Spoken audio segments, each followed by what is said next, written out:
दिवसीय कृषि उद्योग समागम में पहुंचे उपराष्ट्रपति जगदीप धनखड़, उन्होंने ऑपरेशन सिंदूर की तारीफ करते हुए कहा कि प्रधानमंत्री ने खून और पानी एक साथ नहीं बहेगा कहकर दुनिया को एक बड़ा संदेश दिया है।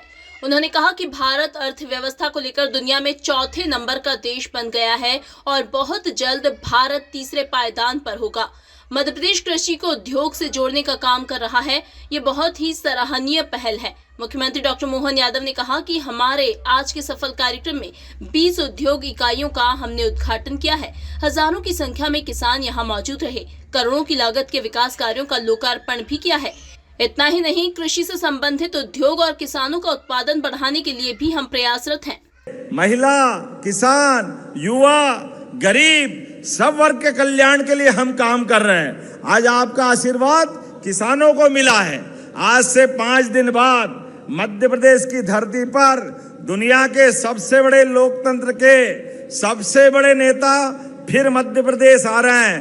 भोपाल में महिला शक्ति को आशीर्वाद देते हुए बहनों की सशक्तिकरण की हमारी उस संकल्प की यात्रा के माध्यम से आशीर्वाद देकर के वो हमारी सरकार के माध्यम से, मैं केवल बताना चाहूँगा, आंकड़े गवाह इस बात के कि हमारे इस प्रदेश के अंदर जहां एक तरफ 2002-03 तक प्रति व्यक्ति आय केवल 11,000 थी, 2002-03 तक 1956 में मध्य प्रदेश बना है, लेकिन आज 2025 में 2003 से चलकर 25 में 1,52,000 रुपया प्रति व्यक्ति आमदनी हुई है।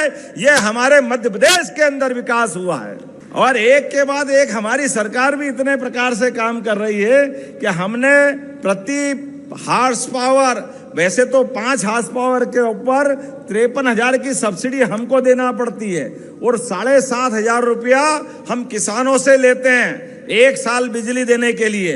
लेकिन महामहिम आपको बताना चाहेंगे, अब हमने निर्णय किया है सोलर पंप 25% के 10% किसान से लेंगे और 90% सरकार अनुदान देगी।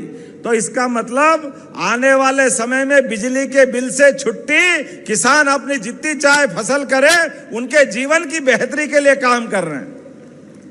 हमारे लगभग 32 लाख किसानों को सोलर पंप देने की हमने योजना लागू कर दी है।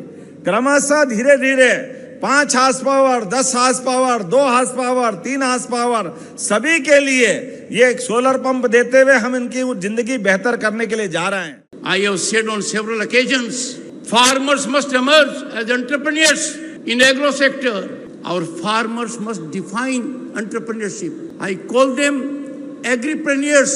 We must have agripreneurs in millions who will engage with agro-produce marketing, agro-produce value addition, who will lead in dairying, in vegetables and fruits.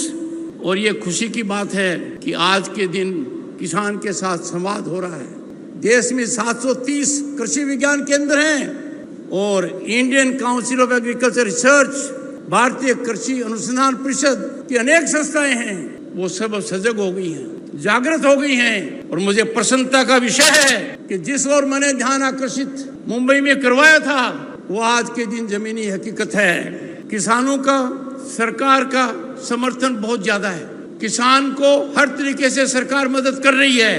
PM किसान निधि सम्मान सीधा किसान के खाते में जाता है, पर अब आवश्यकता है कि बाकी सहायता जो किसान को मिल रही है वो सीधी किसान के खाते में जाए, क्योंकि इससे किसान को बहुत बड़ा फायदा होगा।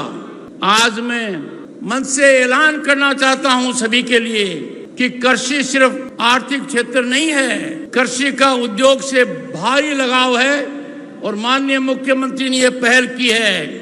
हमारी आधी आबादी कृषि पर आधारित है। इसको देखकर मुझे बड़ा अच्छा लगा कि मैंने आज कृषि उद्योग समागम का उद्घाटन किया।